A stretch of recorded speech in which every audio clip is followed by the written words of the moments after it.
রিজভির পা ছুঁয়ে সালাম করা সেই পুলিশ সার্জেন্ট ক্লোজড। বিএনপির সিনিয়র যুগ্ম মহাসচিব রুহুল কবির রিজভির পা ধরে সালাম করা পুলিশ সার্জেন্ট আরিফুল ইসলামকে ক্লোজড বা প্রত্যাহার করা হয়েছে। ৭ নভেম্বর শুক্রবার ডিএমপি ট্রাফিক মিরপুর বিভাগের উপ পুলিশ কমিশনার গৌতম কুমার বিশ্বাস স্বাক্ষরিত এক অফিস আদেশে তাকে ক্লোজড করা হয়।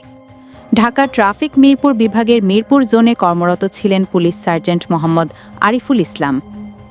মিরপুর ট্রাফিক বিভাগের ডিসির স্বাক্ষরিত আদেশে বলা হয়েছে, ঢাকা মেট্রোপলিটন পুলিশ ঢাকার ট্রাফিক মিরপুর বিভাগের মিরপুর ট্রাফিক জোনে কর্মরত সার্জেন্ট মোহাম্মদ আরিফুল ইসলামকে ঊর্ধ্বতন কর্তৃপক্ষকে অবগত করে প্রশাসনিক কারণে অত্র বিভাগ হতে ডিএমপি ঢাকার বিভাগে সংযুক্ত করা হলো।